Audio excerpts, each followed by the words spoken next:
evening. I'm Susan Elman, I'm the Chancellor here at IU South Bend, and I am honored to be here to welcome you to our wonderful Louise E. Adicott and Yatish J. Joshi Performance Hall. It is a privilege to welcome you to this evening's soiree of music brought to you by the Fischoff National Chamber Music Competition. Tonight is a very special night as Fischoff inaugurates the first edition of the Lift Every Voice Prize, sponsored by Alfred J. Guillaume Jr. and Melanie Smith Guillaume, which is given to a participating ensemble for the best performance of a work by a historically underrepresented composer within the chamber music world. We are honored tonight to host such a remarkable milestone event and look forward to continuing our partnership with the amazing organization that is Fischoff. It is organizations like Fischoff that make this community such a special place, one that not only plays a role in our community, but in our nation and in fact, the world. We share with Fischoff a commitment to the creative and musical arts, so this evening's event and our partnership are a perfect match. Now, what is not a perfect match is how warm it is in this performing hall. And so I want to apologize for that. We had some repairs done on our AC system, which of course are not quite complete. So perhaps, thank you, Kara, we can think about this as an evening summer concert outdoors without the bugs, the rain, and the wind. So I hope you picked up a conference program so that you can fan yourself, gentlemen and ladies. Please feel free to take off your jackets. And I hope that the music, and in fact I know the music, is going to be so enthralling and amazing that you will forget how warm you are inside this auditorium. So now I would like to introduce to you Dr. Jorge Muniz, Interim Dean of the Ernestine M. Rathbun School of the Arts, who will say more about the partnership and collaboration we have between IU South Bend and Fischoff. Beyond that, of course, I hope you enjoy this evening.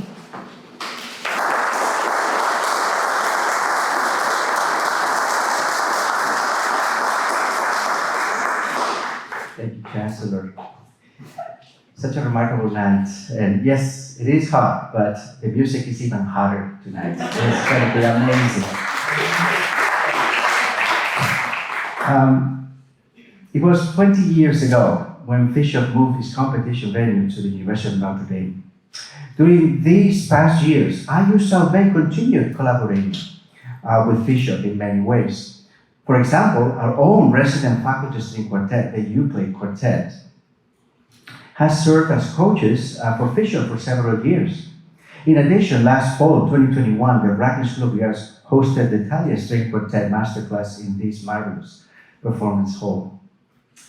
Tonight, we mark a great return and the beginning of a new partnership. By hosting Lift Every Voice Soiree at IU South Bend, we as a public university in our region, together with the Ernestine Rathbun School of the Arts, we are strengthening our pledge to our community in Northern Indiana through the power of the arts. Moreover, we place a special emphasis and commitment in supporting underrepresented composers to this new Lift Every Voice Prize. We are so delighted to know that Dr. Alfred Guillaume and Melanie Smith Guillaume, who have served our institution so well for so many years, are also leading in this support through their generous contribution, which will be a remarkable new award in this competition. We, as the Rathbun School of the Arts, hope that this will be the first of many more events and collaborations to further engage our community in Northern Indiana through excellent education and superb chamber music making. Now I would like to introduce to you Dr. Alfred Guillaume, former Executive Vice Chancellor for Academic Affairs at IU South Bend and member of the Board of Directors of Fischoff, who will introduce to you these Lift Every Voice Prize winners. I hope you enjoy this evening. Thank you.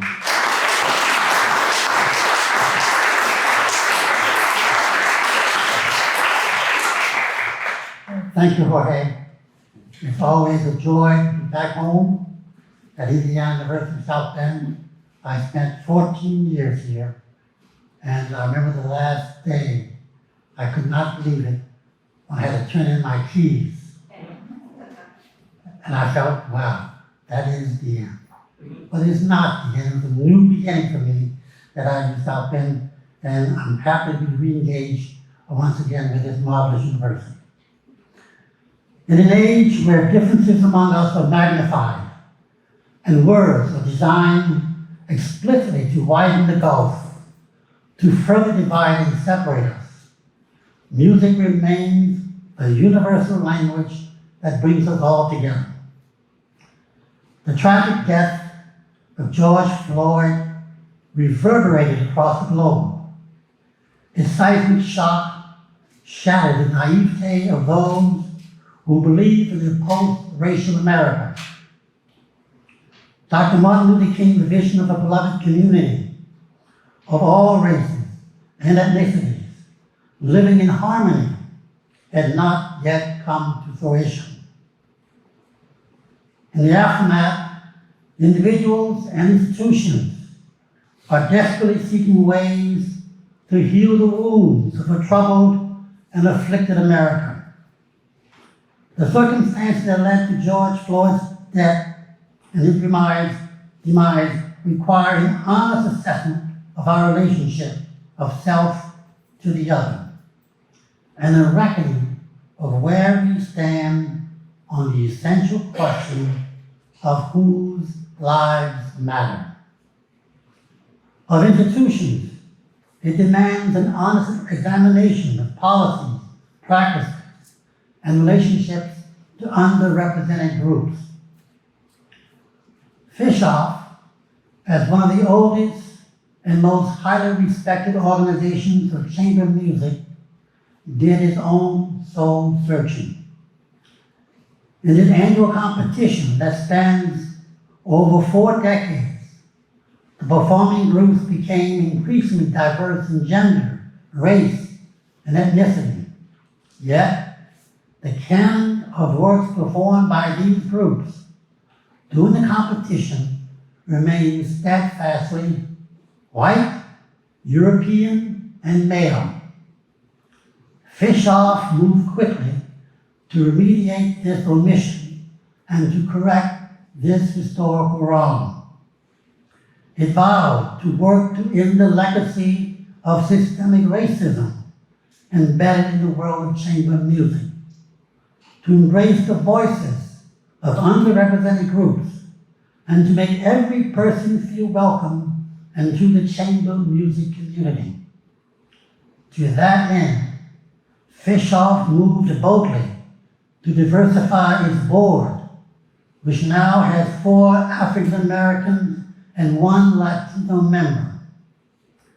It has expanded purposefully and intentionally its educational outreach to schools with majority-minority populations in St. Joseph and Elkhart counties.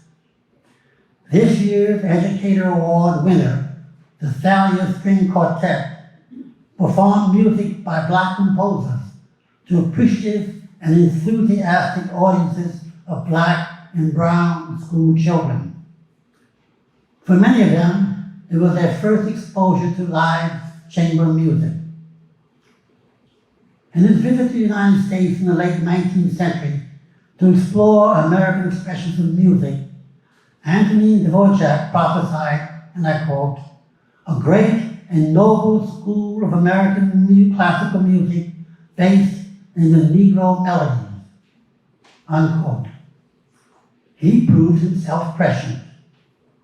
Classical music composed by African Americans, rooted in the African American experience, first received enthusiastic acclaim, and then slowly vanished from the canon, ignored, and finally forgotten.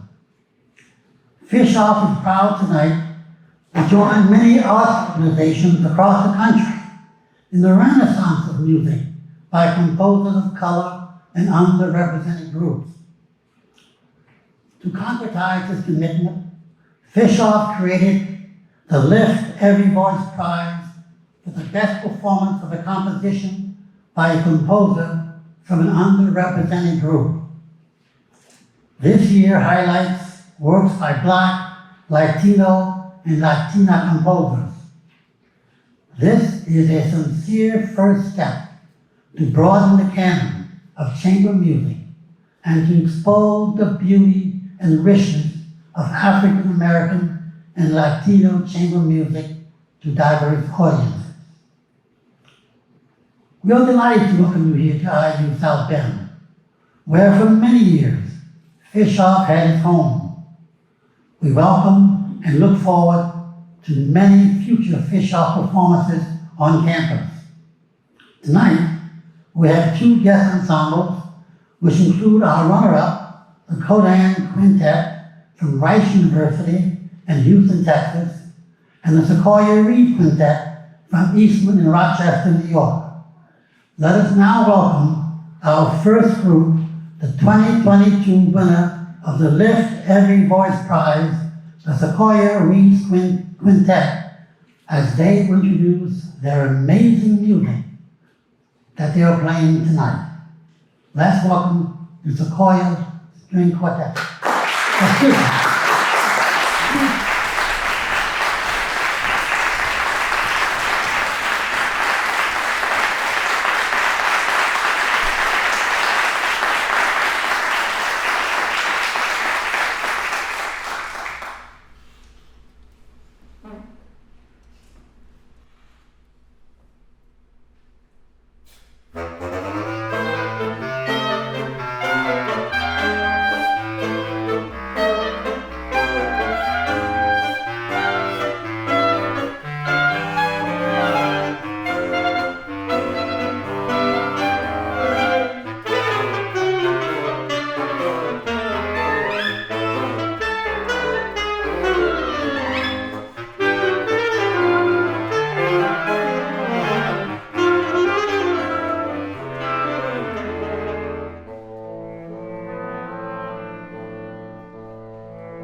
coming tonight. We are the Kodan Quintet, and we come to you from Houston, Texas.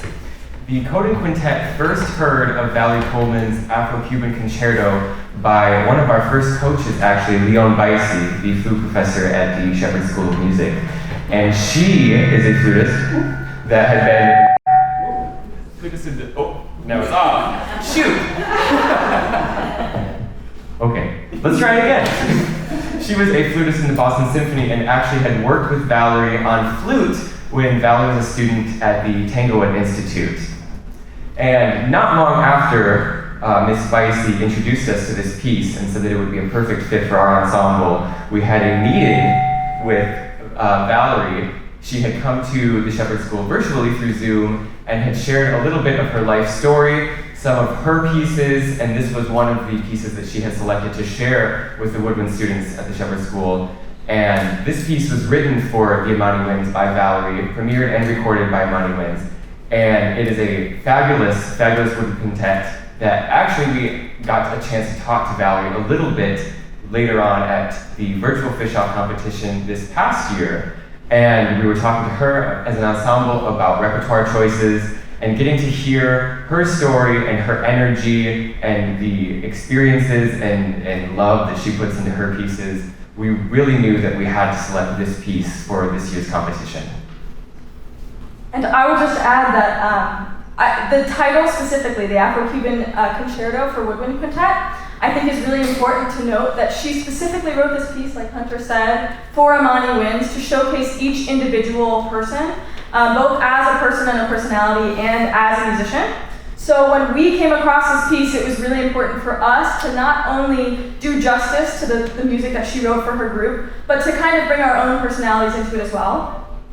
I will say that this is a fantastic piece, and I could talk about it forever and all that she wrote into it with her own personal experience. But I do really think it speaks for itself. You'll see each movement is titled its own kind of style, and she really stays true to each style within each movement. So while you expect it to be more of a classical piece in the classical style for Woodwind Quintet, obviously the title keys you into a lot to expect.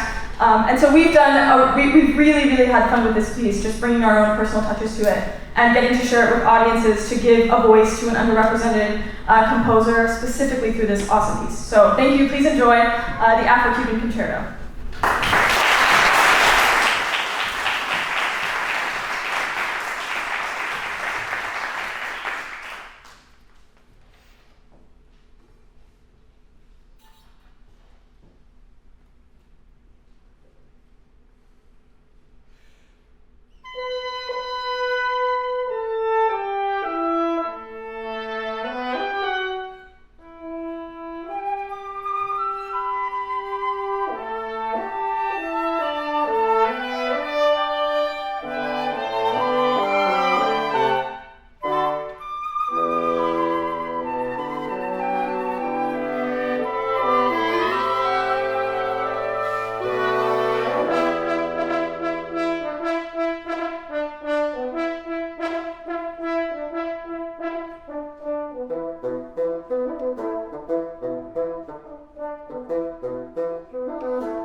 Hi there, everyone. My name is Harrison Short, and I am the bassoonist with Sequoia. And we are so honored to be performing for you tonight, and we are so honored to be the recipients of this prize tonight and to share this somewhat warm evening with you all, which is just fantastic. I wanted to give you a little bit of background on the pieces that we're playing because at least the one we're about to play has a lot of extra musical meaning, and it's a really special piece, and it's worth kind of knowing something about it going into it. But to start, we want to talk a little bit about our first piece, which was actually arranged by our saxophonist, Trevor Chu. He is quite the phenom.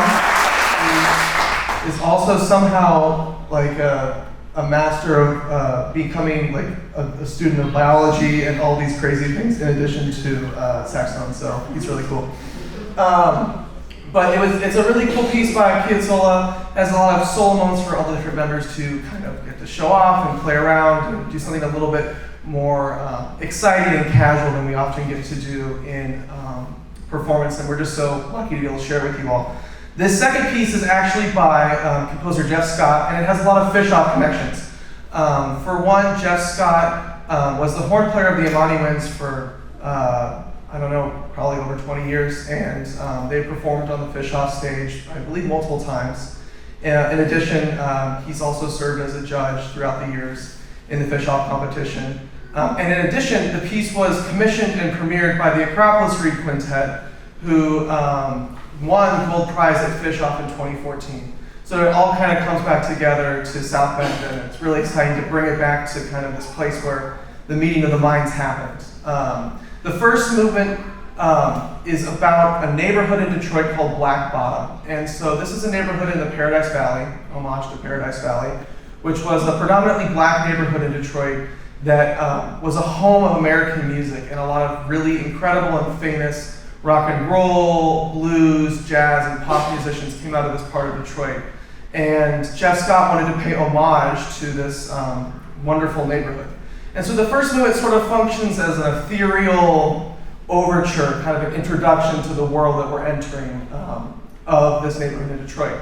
And then we're going to jump ahead to the third movement, which is a lullaby. And it's Scott's sort of love letter and lullaby to those who were slaves and came to America on slave ships. And it's sort of him paying tribute to them, paying homage to them, as the title would indicate. And then the last movement is just sort of a fun romp. It's called Paradise Theater Jump. The Paradise Theater was a theater that was in this neighborhood, and you could go in and you could go listen to all these really famous artists before they became famous. You just pay like a few bucks and get to sit in all day and listen to a bunch of musicians. And one of the things that they would play there is this thing called jump blues, which is a precursor to rock and roll and a lot of other common forms of American music. And so Jeff Scott decided to write this homage to the jump blues, which is called Paradise Theater Jump. So thank you all for joining us tonight. It's really, as I said, such an honor for us to be playing for you all, and we hope you enjoyed these three movements of Jeff Scott's homage to Paradise Valley.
about you, but there was nothing European or dead about what went on here on stage. So thank you guys so much. I'm Kara Kane. I'm the Executive Director for the Fischoff National Chamber Music Competition.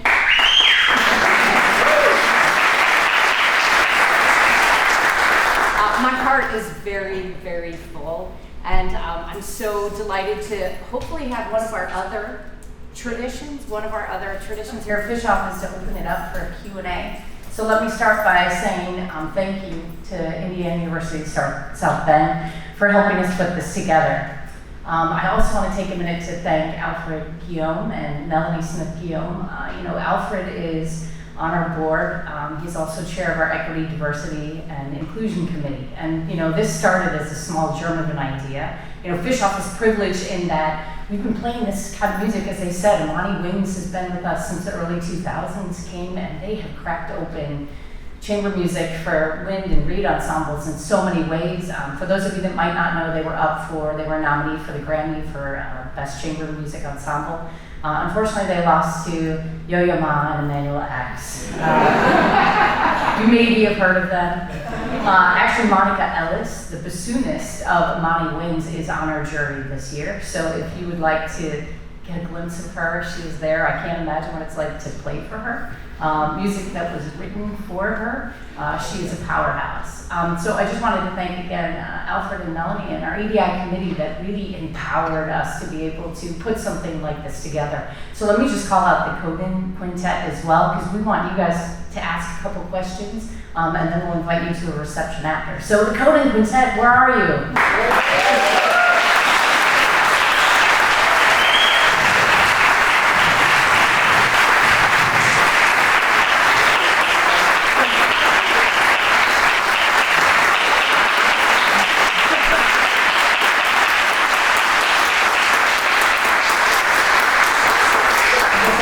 Kodan moment. I think another microphone is coming out.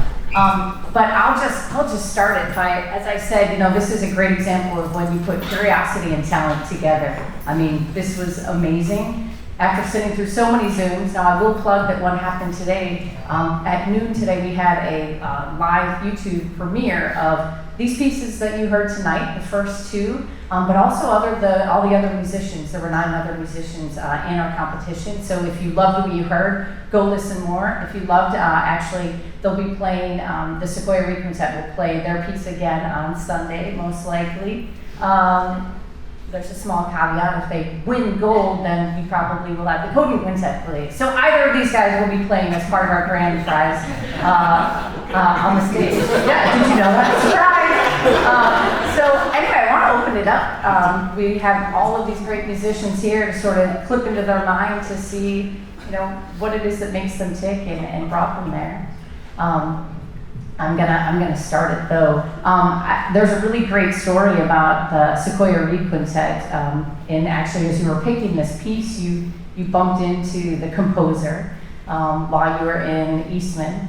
So maybe you could just share a little bit of story of how you decided to play Homage to Paradise Valley, because you didn't submit that as your piece, but it is on your program. Yeah, I guess. So.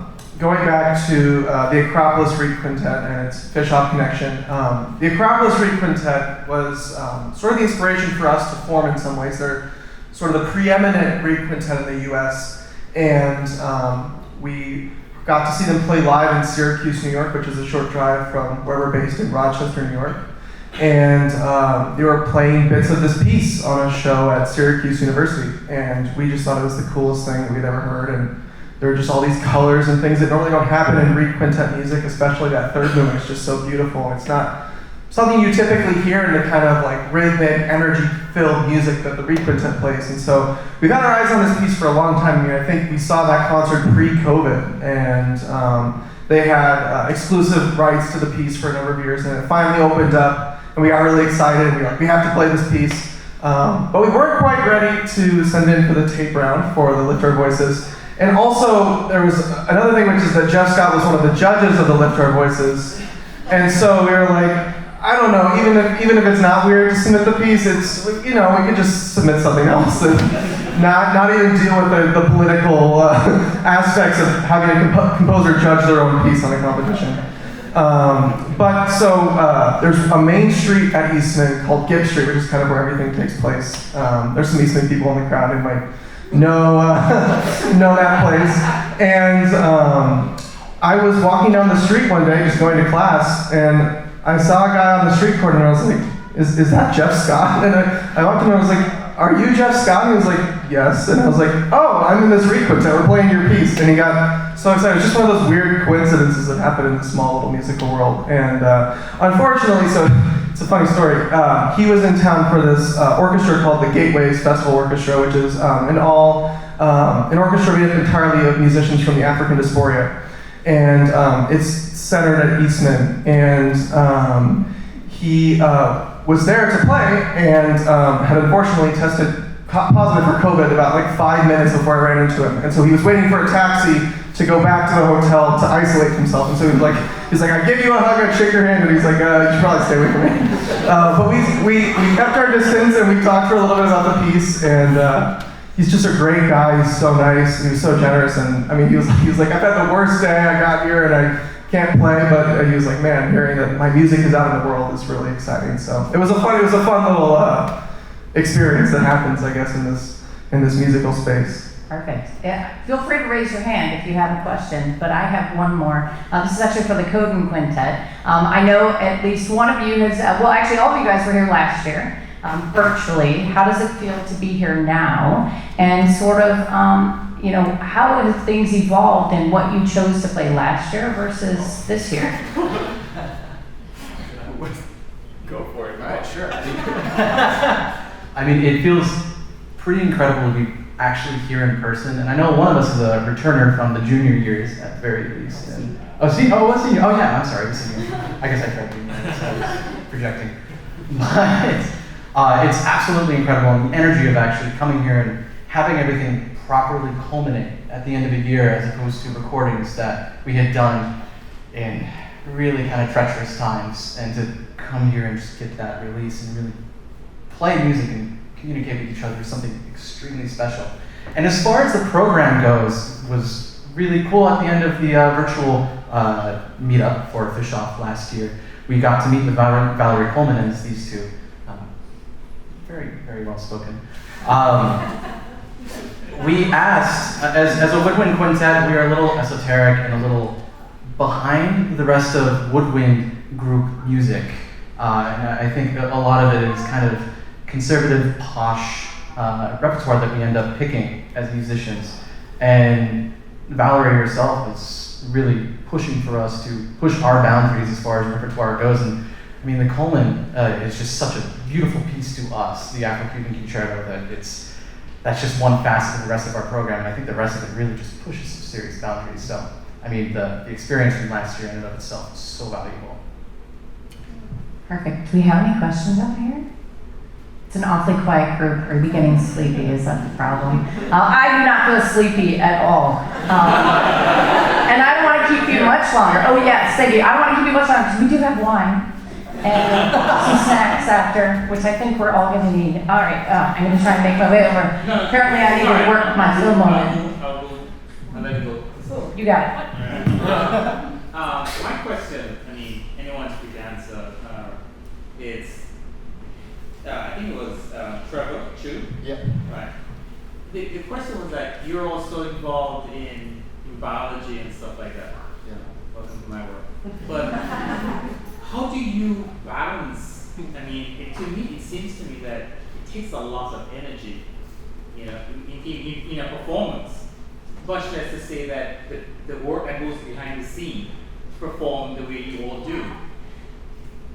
Do everybody have other interests that take away so much of their time? Because to me, this seems to be something that one has to focus on almost at 24/7, like a 9 to 9. Yeah, can I just repeat real quickly for our video? I think it's just a question of balance. You guys all perform at such a high level. Are you able to have time for anything else? I don't sleep. But in all seriousness, music has really taught me how to be efficient with my time, and this is something personal. And because you can't practice faster or something, so it really pushes you to find how you learn best. And I feel like this transfers to literally every field or anything else you do in the world. Just having really good time management and knowing how you learn best, and that has helped me balance everything. Basically, that's my explanation.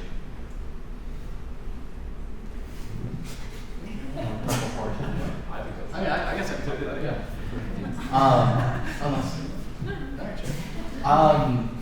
I found myself, besides doing music, actually bartending as a craft cocktail bartender, and a lot of I suppose it's more so an interest in cooking, but that's a great point. No, seriously, being a musician really makes you be efficient with how you practice, and if you're not efficient, you just sound bad. Or you over practice, or you wear yourself out, and most of these people just burn themselves out before they actually get to see any sort of fame. I do craft cocktail bartending on the side because I enjoy food, I enjoy taste, and it's something that takes me out of it and makes me come back to music refreshed. It's just something I really enjoy doing. And I know some of my friends here can speak to the same thing about it.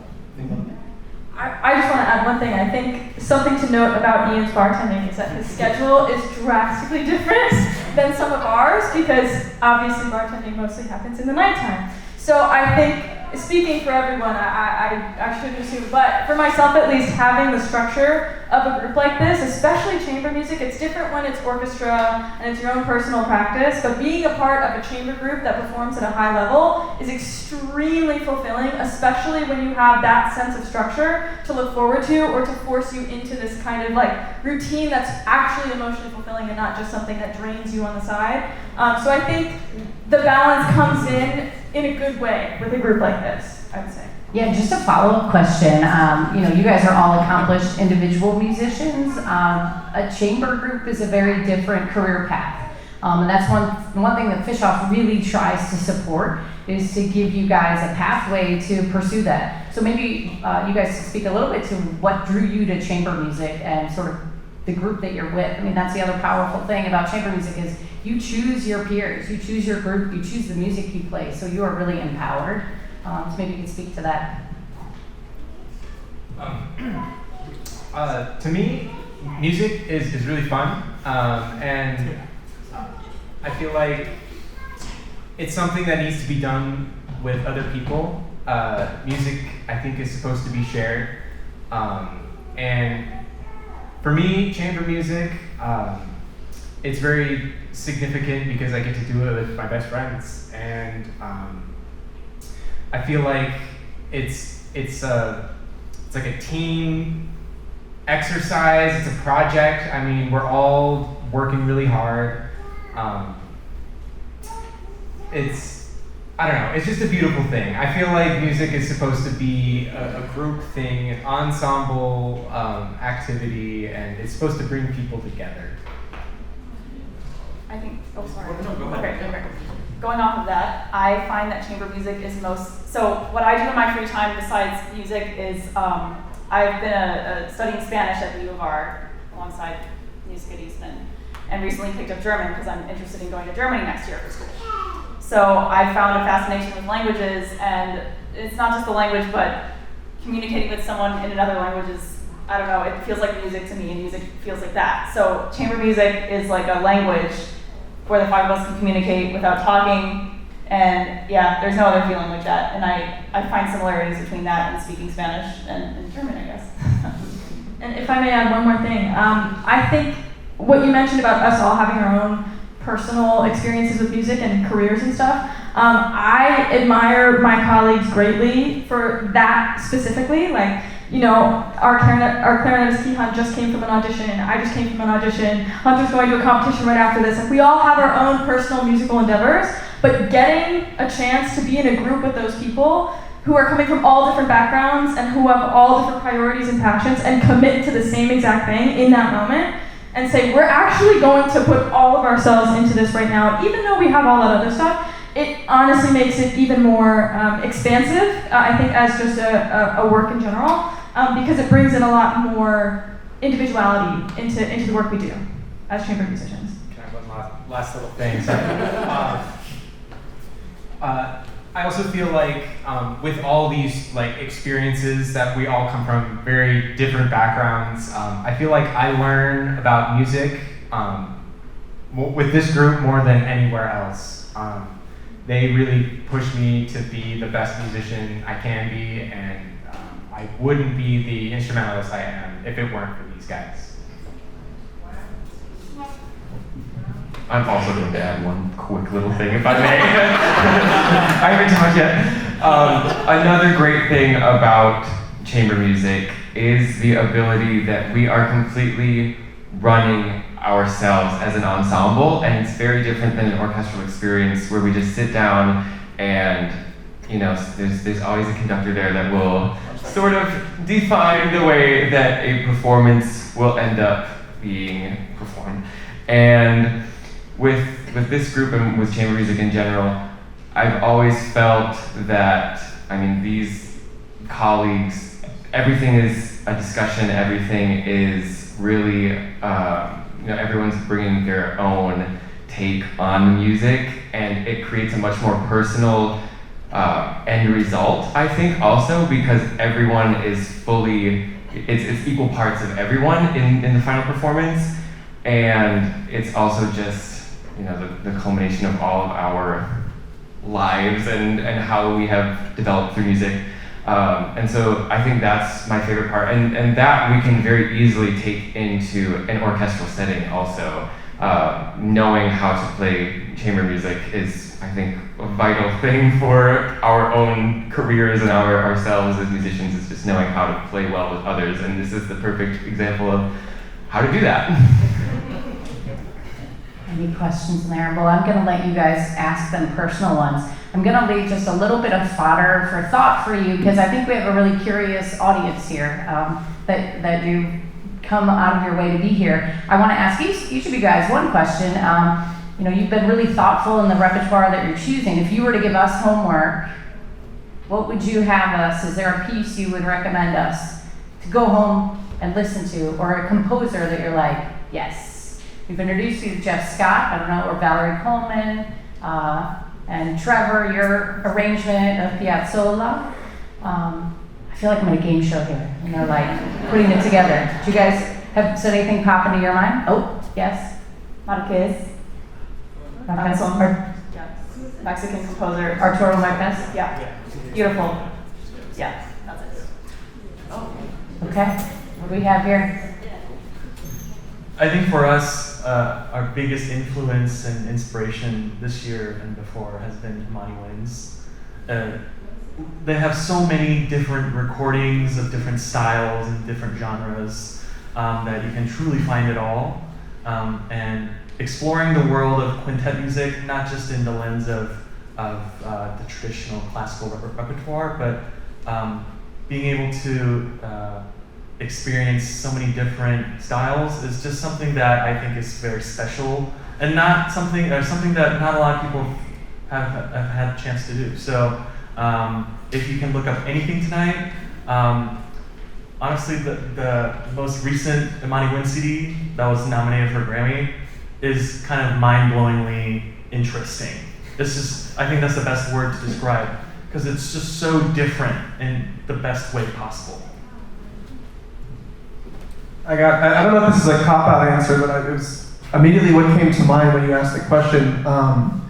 And for me, I find that with offering music, I think that one of the things that doesn't come up very often is that these quintets or these standardized instrumentations are just the very tip of the repertoire of music that exists in the world.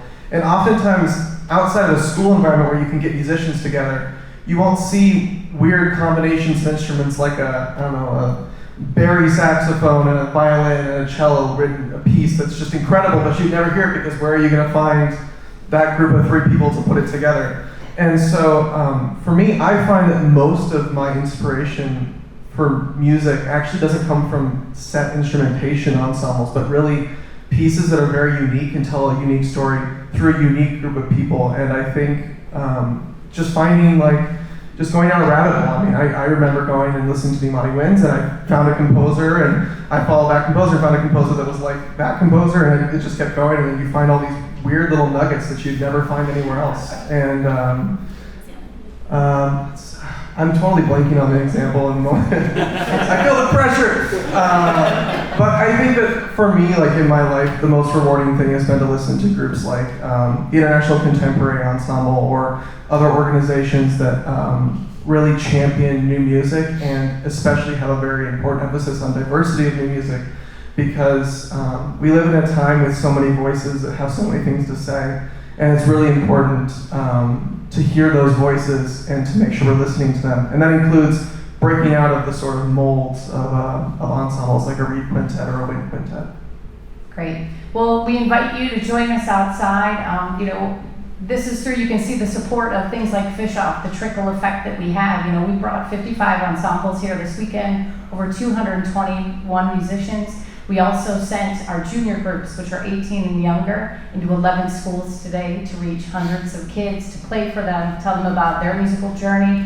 We also, this soiree, there's 4 other of them tonight. There were 4 last night, so we are all throughout the community spreading the little germ of Fischoff and the joy, honestly, that it brings of seeing incredibly talented, thoughtful, passionate musicians. So I will put my plug in. We've got some QR codes and ways to support our work going forward. I also want to invite you all weekend. We are at the Barlow Performing Arts Center. Please come. It is free and open to the public. You can stay for 10 minutes. You can stay for 10 hours. And then join us for our grand prize and gold medal concert at 3:30 on Sunday. So one last applause for the Sequoia Reed Quintet and the Kodan Quintet.